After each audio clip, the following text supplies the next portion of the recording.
Kalau Anda 2025 tidak memakai AI, betul-betul Anda akan hilang dari peredaran ini. Itu percakapan yang terdengar di mana-mana, yang menurut saya hiper atau super mengerikan. Jadi dia bilang bahwa AI itu kira-kira cuma butuh 5-6 tahun lagi untuk membalap manusia. Betul. Artinya dia bisa berpikir dengan kompleksitas yang sama dengan manusia. AI itu akan semakin membuktikan dirinya seperti electricity atau listrik, Pak. Jadi AI akan bisa dipakai di mana-mana seperti listrik itu menghidupkan TV, kulkas dan lain-lain. Nah, menarik juga saya temukan Pak San, ternyata China itu punya target 2030 itu nomor 1 di AI gitu kan, kayak waduh ini bisa nggak ya gitu kan 2030. Tapi ada cerita yang menarik. Buat saya ini sebuah new frontier baru yang kita harus hadapi, mau atau tidak mau, seneng atau tidak seneng, ya harus dihadapi gitu, karena semuanya akan berubah ya. Cara mengajar ya, Salman Khan juga sudah bilang dia harus pakai AI sekarang, semuanya berubah dengan sangat drastis. Itu semua sudah pakai, bahkan ini tadi Pak San cerita naik pesawat, naik kereta itu loh Pak, wajah kita direkam AI gitu ya. Itu pakai AI Pak. Tapi Indonesia keren. Iya, keren. Karena di China juga begitu. Betul. Pakai wajah gitu. Itu face recognition sudahan gitu, itu AI Pak. Artinya memang benar-benar Anda harus pakai wis, kalau nggak pakai wis, aduh, jangan bilang nanti terlambat nonton podcastnya gitu ya.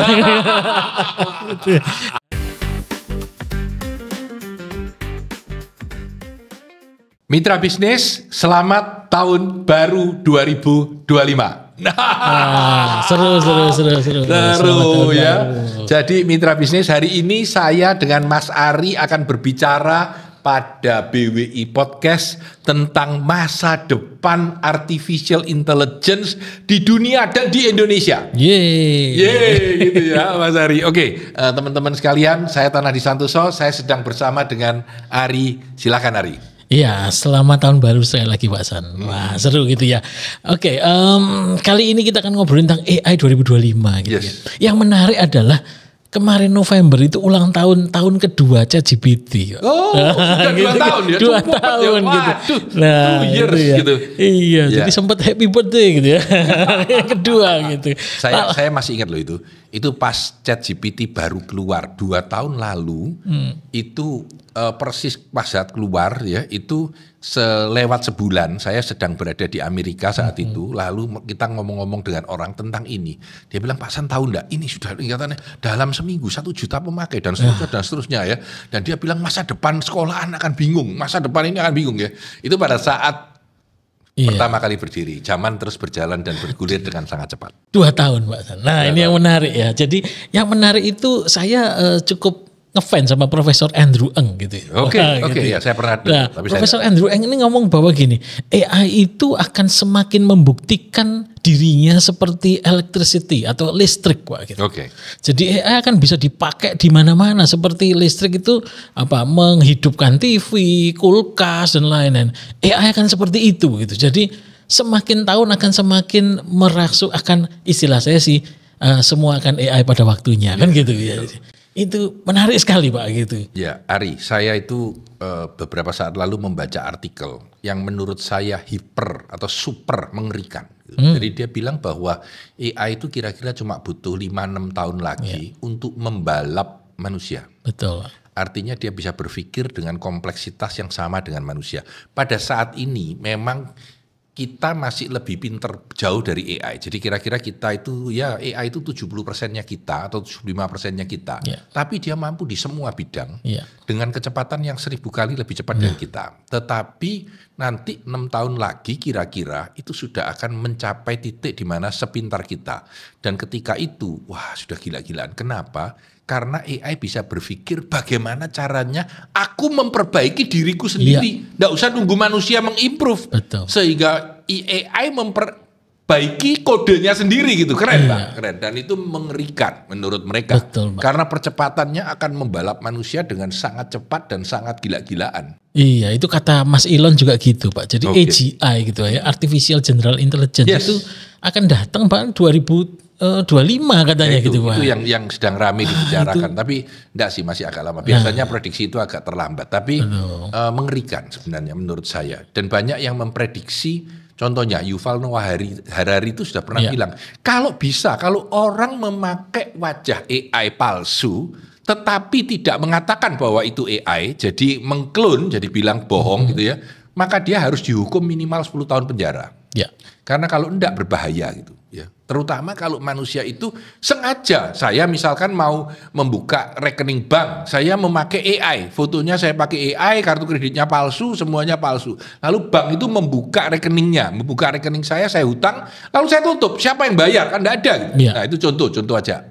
Ya. Dan banyak lagi bahaya-bahaya lain yang menurut saya sangat belum terpikirkan bahayanya sampai kini. Nah itu kalau saya baca beberapa buku itu Pak, itu katanya golongan distopia gitu. Gitu. Kalau yang utopia itu yang membela AI gitu, yang kayak wah tenang aja, manusia pasti bisa mengendalikan seperti zaman-zaman revolusi industri lain yang dulu gitu katanya Pak. Nah ya kita di persimpangan, bukan persimpangan, artinya boleh agree and disagree, tapi ini memang menurut saya memang ngeri-ngeri sedap Pak gitu 2025 ini. Benar. Gitu. Pada saat 2 tahun lalu, pada saat AI berkeluar, itu saya ingat Januari juga 2 tahun yang lalu, itu kan kita terjadi diskusi panjang di Institut Asia. Katanya orang-orang, kita mau pakai AI atau tidak? Banyak sekolahan yang melarang, Pak. Banyak sekolahan yang mengizinkan. Menurut saya ya mengizinkan, tetapi dengan catatan. Maksudnya ketika ujian tertentu ya harus dilihat, tidak boleh pakai AI ya. Ketika mau berpikir logik juga harus bisa gitu. Tetapi AI akan membantu AI karena orang bukan digantikan oleh AI, tapi orang digantikan oleh orang. Yang memakai AI kan gitu ya. Jadi itu latar belakang pemikiran kita. Nah, teman-teman, kalau Anda 2025 tidak memakai AI, betul-betul Anda akan hilang dari peredaran ini. Itu percakapan yang terdengar di mana-mana. Betul Pak, bahkan di Blok M saja kemarin Jensen Huang ngomong begitu Pak. Gitu kan ya. Iya. Dia datang ke Blok M ya, saya masih ingat ketemu sama Najwa Shihab. Iya, menarik. Jadi teman-teman, kita perlu optimistik. Awal tahun kita perlu memikirkan apa ke depannya, dan kita perlu untuk memikirkan bahwa AI ini lebih akan membantu kita daripada merusak kita. Jadi kita perlu juga secara optimistik mulai memikirkan langkah apa yang perlu kita lakukan untuk membesarkan hati kita masuk ke dalam AI ya, dan melakukan perubahan. Iya, bahkan data dari PwC Pak, itu dia mempunyai data 15,7 triliun dolar. Itu akan disumbangkan oleh AI ke dalam perekonomian dunia by 2030 gitu. Ya, jadi PwC ngomong ini artinya apa? AI tidak boleh hanya dikuasai oleh satu negara saja. Pasti akan tersebar gitu. Nah, ini menarik menurut saya. Menarik banget. 2025 katanya mulai bukan shift tapi mulai sebarannya itu mulai kenceng keluar dari Silicon Valley, mulai keluar. Betul, masuk ke China, masuk ke India, masuk ke segala macam, Irian sampai Iran dan bahkan ke Palestina, bahkan sampai ke Israel, kemana-mana. Itu faktornya akan susah ditebak juga itu. Bola panas yang lari kemana-mana. Ya menarik juga saya temukan Pak San, ternyata China itu punya target 2030 itu nomor 1 di AI gitu kan, kayak waduh ini bisa nggak ya gitu kan 2030. Tapi ada cerita yang menarik Pak. Ternyata cerita di balik itu adalah begini. 2016 itu pemain Go player yang hitam putih itu gitu kan. Itu kan lebih susah dari catur gitu ya. Itu kalah melawan AlphaGo punya DeepMind gitu. Punya DeepMind. Dan itu ternyata ditonton di Korea. Iya, si Lee Sedong namanya gitu gitu. Itu ditonton oleh 280 juta orang China, Pak. Ini menariknya. Jadi itu seperti momen wake up call bagi mereka bahwa kurang ajar gitu ya. Ini kayak analoginya mungkin dulu Amerika lihat Sputnik mengudara gitu ya. Itu kayak waduh ini gitu ya. Jadi mereka bikin NASA. Rusia bisa. Nah gitu ya. Bikin. Nah harus bikin. Nah kemudian 2017 dibuktikan lagi si namanya KG kalau nggak salah. Itu nomor 1 pemain Go juga. Kalah juga Pak. Jadi lalu China bikin 2030 we are number 1 in AI. Nah artinya sebaran AI sudah tidak lagi di Amerika saja. Gitu. Saya yang tahu itu cerita 2017. Artinya pada saat itu diiklankan secara nasional, kalau saya nggak salah ingat ya, di Korea. Dan pada hari pertama itu yang menang adalah Go-nya gitu ya, dan mesinnya, jadi Deep Blue-nya gitu. Sorry bukan AlphaGo. AlphaGo, sorry, AlphaGo namanya, punyanya Google ya. Dia pakai notebook semua ya, dan dia membuat begitu banyak orang Korea menangis, Pak. Anaknya yang kalah ini sampai nangis. Betul. 4-1 Pak skornya, Pak. Ya, ingat ini menarik Pak, karena hari keduanya yang menang manusianya. Ya. Walaupun akhirnya kalah, manusianya menang. Pada saat manusianya menang, itu semua orang kayak menemukan bahwa ternyata manusia ada gunanya gitu. Sungguhan keren. Itu story-nya, ada video dokumentasinya, keren banget ya. Tapi akhirnya memang manusia kalah gitu dengan Go ini. Nah yang menarik lagi, itu bukan Deep Blue. Deep Blue itu kan memakai satu komputer yang luar biasa banternya. Ini tidak, dia memakai notebook 3 atau 4, di mana dia memakai network effect. Jadi bukannya dihafal langkahnya, tetapi dilihat dari permainan yang ada di dunia, papan catur atau papan Go mana yang paling mendekati ini, dan apa yang diimplementasikan. Wah luar biasa. Luar biasa Pak. Saya juga nggak bisa main Go, tapi saya coba meneliti gitu. Ternyata 10 pangkat 360 state katanya itu. Lupakan. Ada sudahlah, itu ruwet banget gitu. Betul. Ya. Dan yang menarik sebetulnya kenapa bisa begitu. Nah ini menarik. Ini kaitannya dengan kemarin 2024 pemenang Nobelnya kan si Geoffrey Hinton gitu ya. Dia yang menciptakan atau menemukan deep learning gitu. Neural network. Nah itu modalnya kenapa si AlphaGo bisa menang gitu. Nah tapi saya cuma ingin garis bawahi bahwa AI semakin menyebar gitu ya. Semakin digunakan semakin pinter. China juga menurut saya juga menarik. Menarik Pak. Ada 2 hal menurut saya yang menarik ya. Satu adalah dia dari negara yang copycat kata gitu ya. Ya copycat, semua boleh dikopi, semua bebas dikopi gitu. Artinya kalau di Silicon Valley orang bikin startup itu dengan tenang untuk bikin sebuah inovasi. Kalau di China begitu keluar dikopi tetangganya Pak gitu. Artinya harus bikin terus dan luar biasa. Nah, ketika dia harus bikin AI, budaya itu sudah meresap gitu ya, merasuk di cara mereka. Jadi bertarungnya kan luar biasa sekali. Ini yang menurut saya membuat China ya pantas kalau AI dia makin lama makin luar biasa, autonomous driver gitu ya, mobil juga luar biasa. Yang kedua adalah data, karena penduduknya banyak banget, makanannya AI adalah data gitu ya. Nah jadi ini 2030 China ngomong nomor 1 gitu ya, ini patut diawasi, diperhatikan gitu Pak. Dalam teori itu disebut anti-fragile. Ini menarik. Anti-fragile itu artinya bukan lawannya fragile itu adalah teguh, bukan, tapi anti-fragile. Semakin ada benturan, semakin dia berkembang. Jadi semakin dia ada benturan, semakin berkembang. Bukan hanya tangguh, tapi justru berkembang gitu. Ini menarik ya. Nah, saya baru dari China. Ya. Yang menarik buat saya adalah di sana semua payment itu sudah pakai digital. Itu dia. Semua sudah pakai kartu sudah pakai handphone ya. Semua payment mengalahkan Indonesia. Walaupun Indonesia sekarang banter juga, QRIS kan laku ya. Tapi China lebih gila gitu. Betul. Jokesnya adalah pengemis pun minta pakai QRIS. Nah ini yang menarik. Yang menarik kedua adalah ternyata mobil yang pakai baterai listrik itu di Cina berkembangnya luar biasa dengan segala mereknya. Nah itu Cina itu pernah keluar dari radar inovasi gitu dunia, karena kan ini tukang niru gitu ya. Tapi sekarang loh yang niru lagi. Yang niru bisa pintar sekarang, itu menarik Pak gitu ya. AI saya kemarin sempat ngobrol dengan anak-anak muda yang jagoan AI gitu. Saya bilang ini China kok kayak gini ya, menurut kalian gimana? Iya Pak, di sini kita bayar pakai kris, di sana pakai tangan gitu, pakai palm. Iya juga ya. Artinya AI-nya udah baca tangan ini gitu kan. Enggak cuman wajah gitu. Wah, iya juga. Nah, ini cukup menarik ya. Nah, arah 2025 kita ini mau kemana gitu ya. Oke. Kita stop dulu mitra bisnis, karena nanti sesi kedua kita akan berbicara tentang pemikiran-pemikiran AI. Apa yang penting, apa yang bisa dilaksanakan, apa yang menjadi kunci dalam pemikiran ke depan. Kita mesti siap di dalam keadaan yang ada sekarang. Kalau tidak, kita akan menjadi obsolete atau ketinggalan zaman dan terbuang seperti mesin tik ya.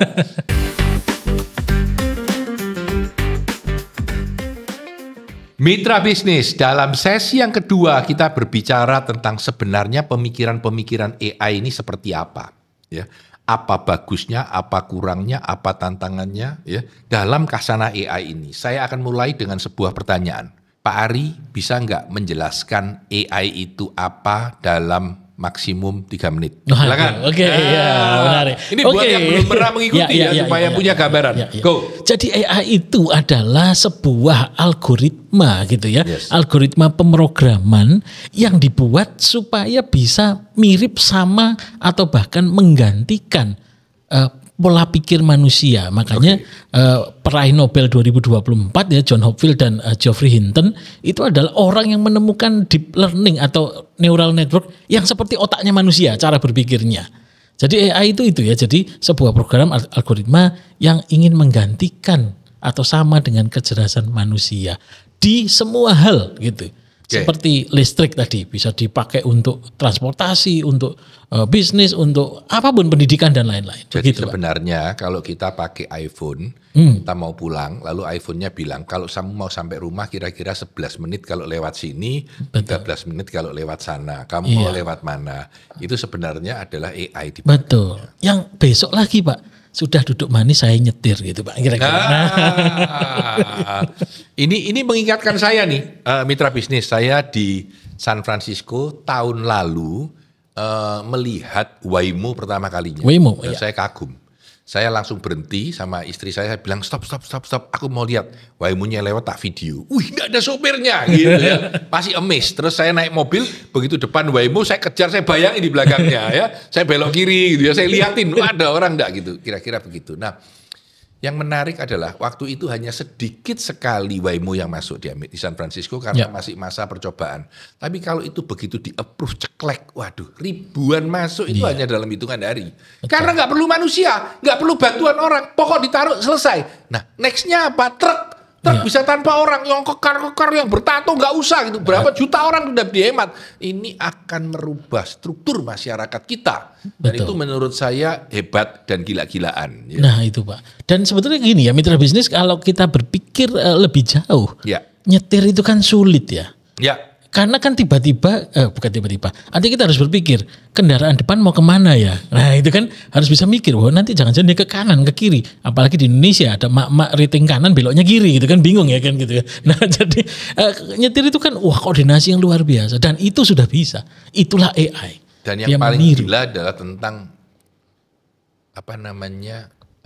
akhlak. Nah ini contoh. Begitu kalau mobil itu dapat cuma ada 2 pilihan karena sedang jalan ngebut ya.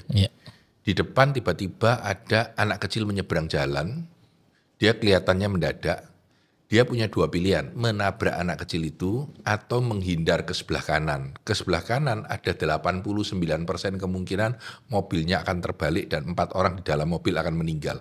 Apa yang dia pilih? Nah ini menarik. Jadi ini sulit banget Mas Ian, masih merupakan sebuah dilema besar untuk diselesaikan. Betul. Itu tantangan yang ada di dalam AI. Coba ceritakan tentang tantangan-tantangan di AI ini kalau mau kita implementasikan dengan benefitnya yang luar biasa banyaknya. Tantangannya apa saja Mas Ari? Waduh, tantangannya banyak Pak San ya. Pertama pastilah skill gap gitu ya. Pasti yang memakai AI kalau belum ngerti gitu ya bagaimana cara makainya juga nggak akan maksimal. Karena kan kalau di komputer ada garbage in, garbage out gitu ya. Yang masuk jelek, yang keluarnya hasilnya jelek juga gitu ya. Dan ini adalah tantangan yang paling besar. Makanya menyuarakan AI ke seluruh dunia itu menjadi tantangan gitu ya, bahwa inilah waktunya, memang masanya gitu. Jadi manusianya apakah menerima atau tidak tadi ya, distopia atau utopia gitu ya. Bagaimana meresponnya gitu. Itu tantangan besar terutama di dunia bisnis begitu ya, mitra bisnis. Indonesia itu 62% gitu ya data dari saya lupa Asian Newsroom atau apa gitu ya. 62% itu industri FSI gitu ya. Financial Service dan Insurance itu tertarik atau mau menggunakan AI hari ini gitu Pak. Tapi cuma 23% yang sudah mencobanya gitu. Tapi itu bagus itu, nomor 4 di Asia Tenggara katanya atau di Asia. Nah tantangannya memang manusianya katanya. Ya, yang lain apa tantangannya? Yang paling besar manusia. Ya, lalu yang kemudian itu datanya gitu. Kita kadang punya data ya, perusahaan kita, bisnis kita punya data tapi nggak diapa-apain gitu. Menu-menuin gudang 5 tahun gitu. Nah bagaimana mengolah data itu, karena makanan dari AI adalah data itu. Yes. Ya, itu yang sangat menarik ya untuk itu. Kemudian tentu saja hal-hal lain yang mengikutinya begitu ya.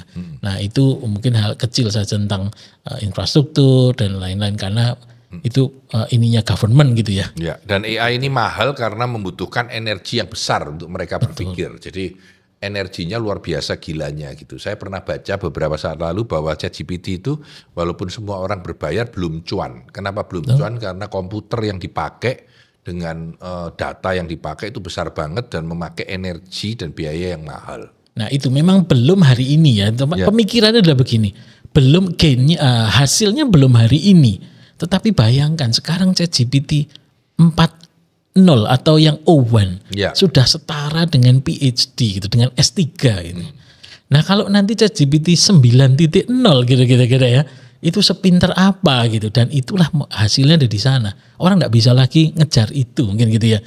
Nah, akan sulit. Nah itu baru ambil keuntungan. Bahkan saya tahu banyak podcast yang sudah manusianya cuma satu dan ChatGPT 1. Jadi saya nggak butuh Ari, saya minggirkan, saya ganti ChatGPT. Iya. Gitu. Sudah bisa menjawab lebih pintar daripada Ari. Menarik. Itu Pak. Itu pemikiran bahwa dunia ini luar biasa cepatnya gitu ya.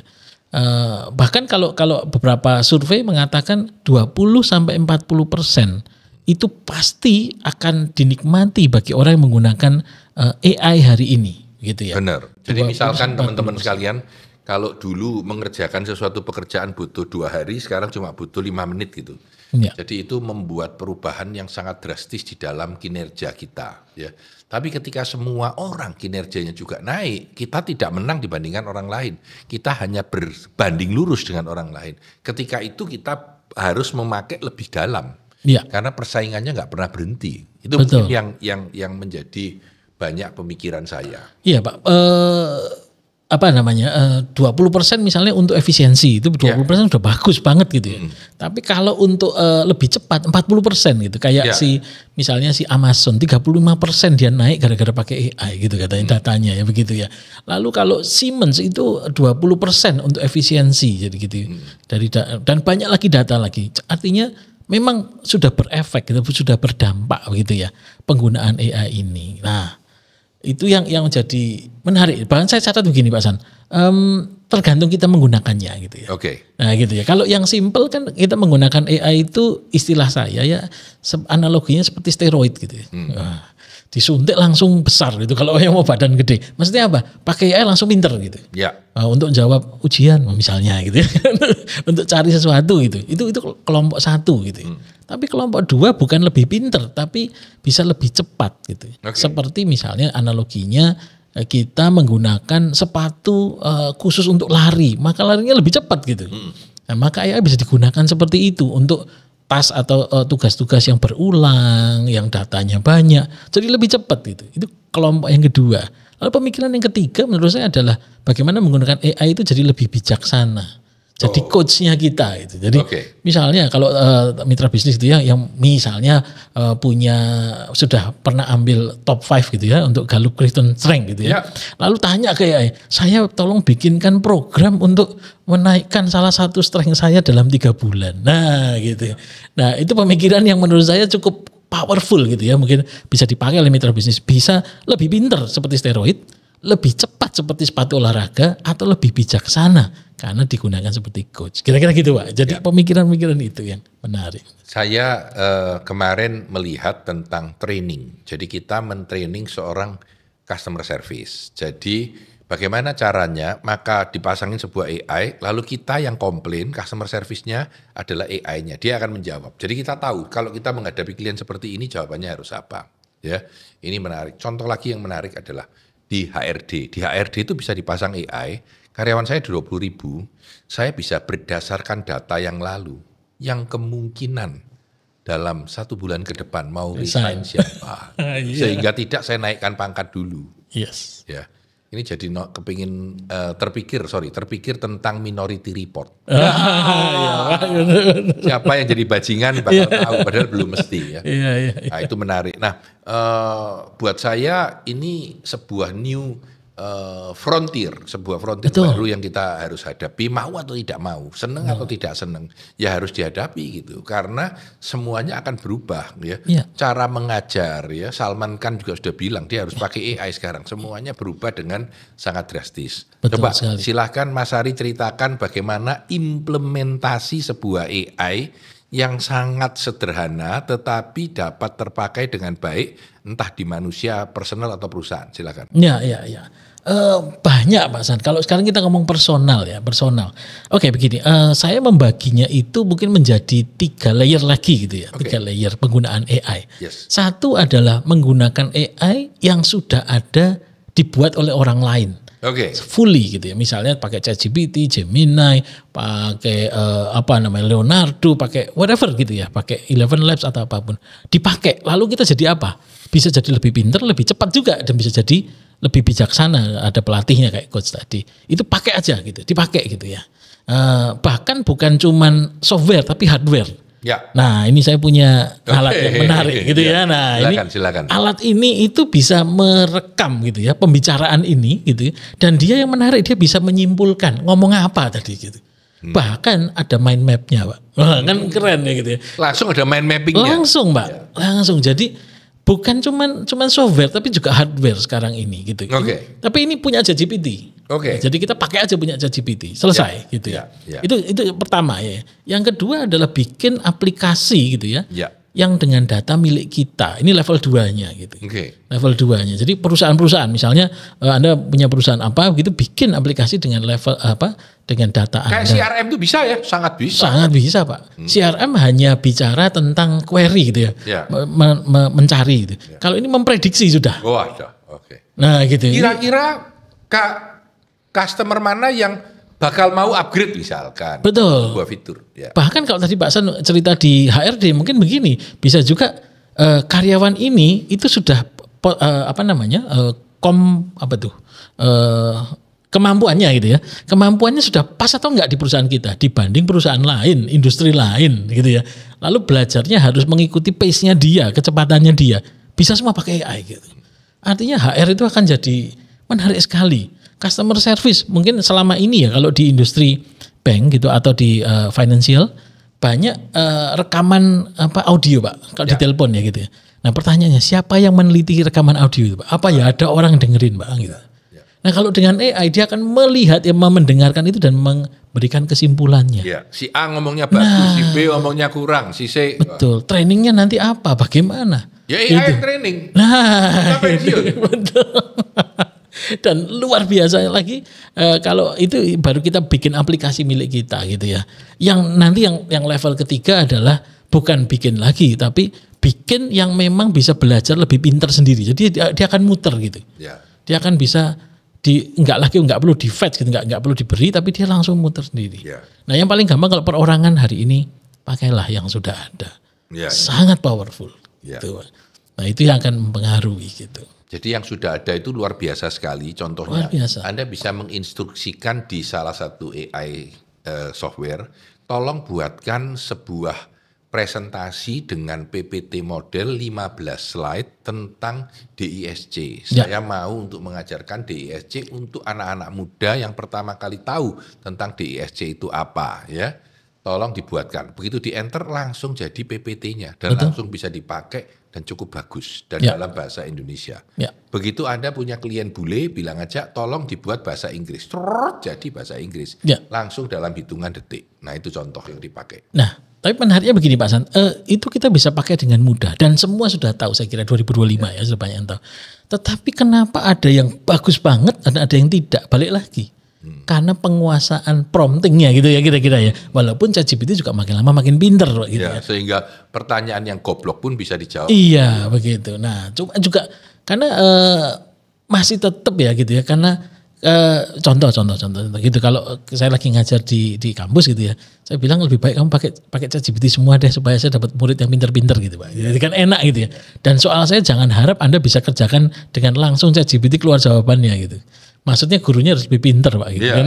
Gitu kan. Jadi harus bisa mengakali supaya GPT ini hanya jadi tools saja, bukan jawaban akhir kira-kira gitu ya. Benar. Nah, sama mitra bisnis, Anda mungkin tahu GPT gitu ya. Tapi tetap datanya bilang 48% challenge dari AI adalah manusianya. Nah, beberapa persen dari itu adalah kalau bahasa Jawa itu gampang artinya, cuman kayak gitu ya. Padahal powerful sekali. Di Amerika ada pekerjaan baru yang prompt engineer yang gajinya 5 miliar setahun gitu. Cuma nanya doang ke GPT gitu. Nah, makanya perlu training begitu ya.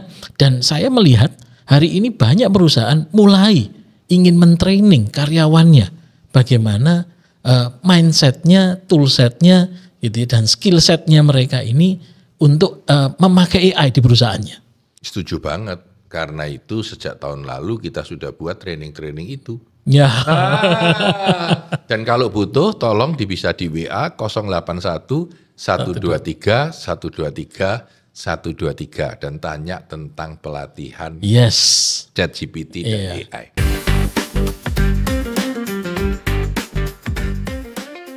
Mitra bisnis, kita sampai pada sesi yang ketiga tentang AI di masa yang akan datang.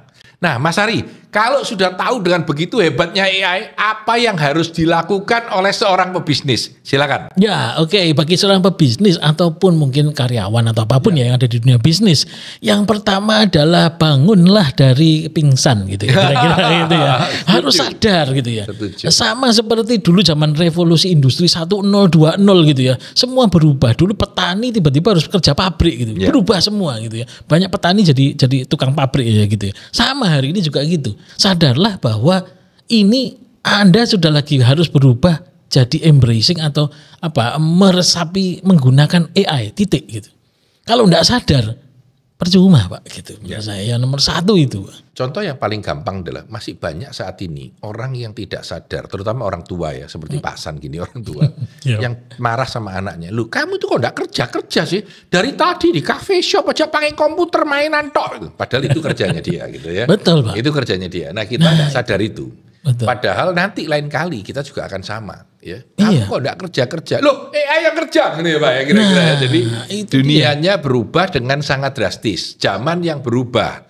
Dulu orang bertani pakai sapi, sekarang pakai traktor. Betul. Apakah sapi enggak dipakai? Tetap dipakai pada tempat yang tertentu. Sedangkan traktor dipakai untuk tempat yang lain. Ini analogi saya. Betul. Jadi menurut saya penting banget sebuah perusahaan atau seseorang mulai di tahun 2025 invest ke dalam AI. Sangat harus. Nah, kalau sudah sadar Pak San, ya dipakai gitu ya. Ya.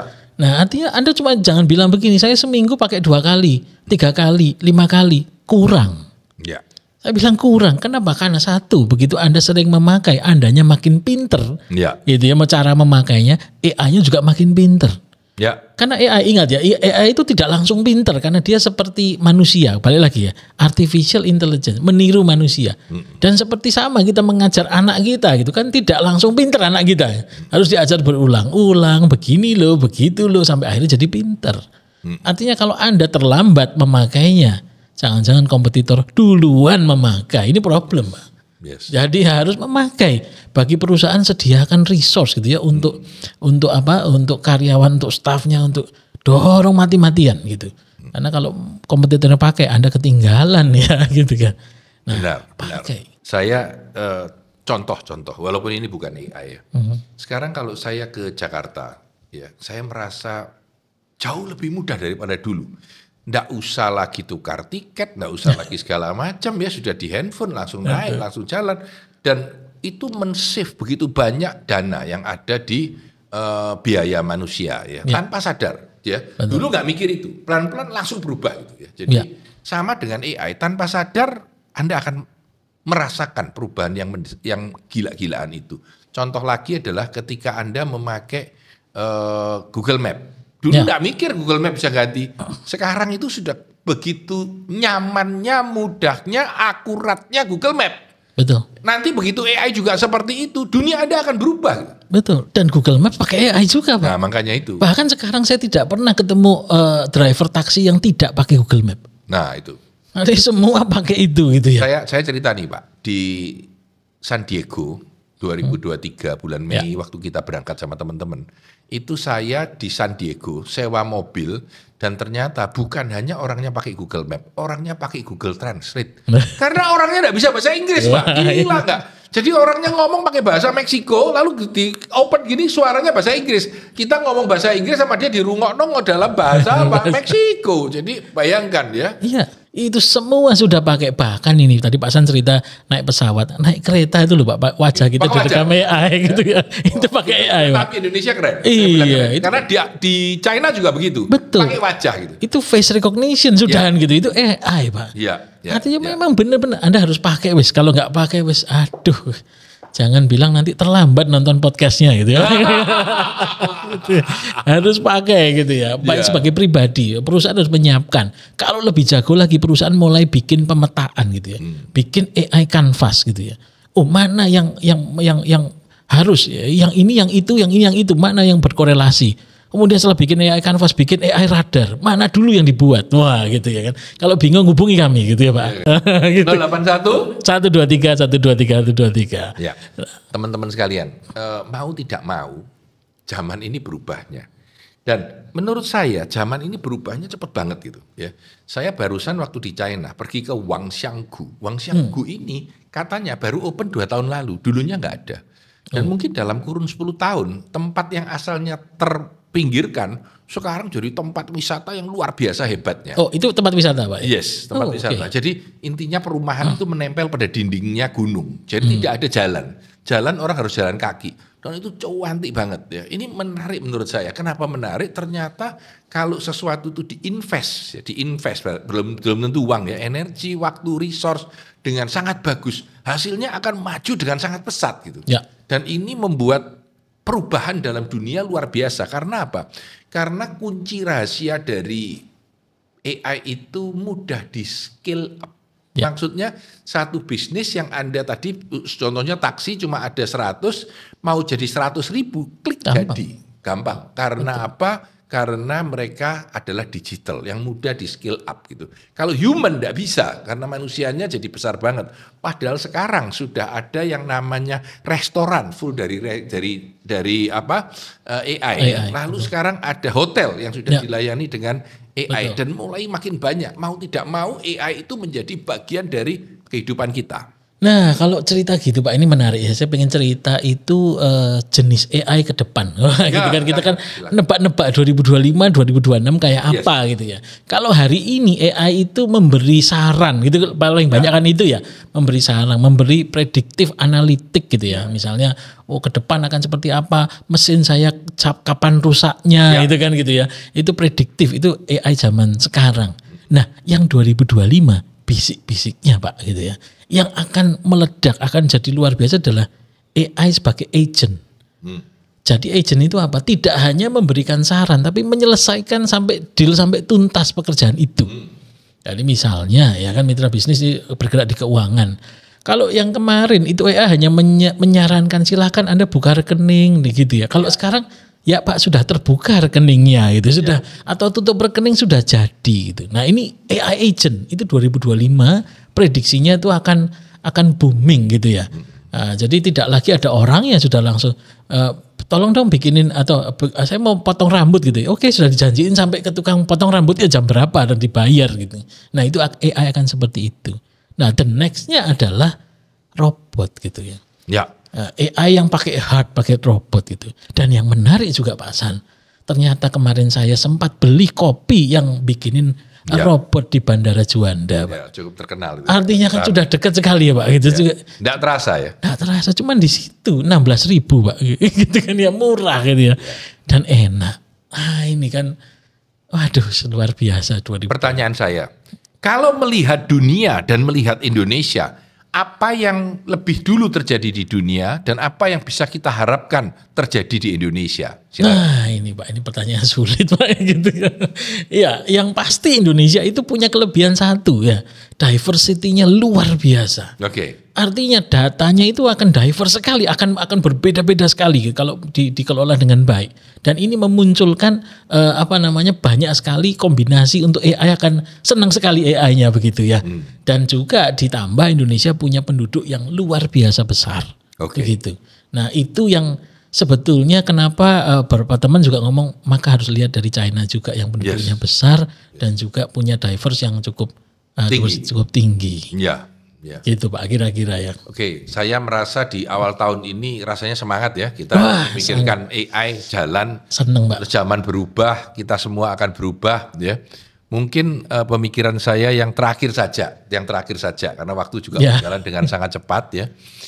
Kira-kira apa saran dari Mas Ari untuk pendengar sekalian ya, untuk mitra bisnis sekalian di tahun 2025 dalam kaitannya dengan AI? Silakan. Ya, karena dunia ini akan semakin ke sono maksudnya itu semakin high teknologi gitu, semakin ke AI, maka menurut saya marilah massive action gitu ya. Sudah nggak bisa ngomong nggak apa-apa nanti akan balik lagi ke masa yang 3.0, nggak bisa begitu. Harus berubah dan masif kalau Anda mau berhasil. Lakukan segala cara, coba segala cara, pakai dan buat segala cara. Itu sih Pak. Mitra bisnis dengan semangat bahwa kita akan maju, dengan harapan bahwa kita akan menjadi lebih baik, dengan keyakinan bahwa kita akan lebih sukses, maka kita harus mulai memakai AI. Saya Tanadi Santoso bersama dengan Ari Lin, sukses selalu untuk Anda.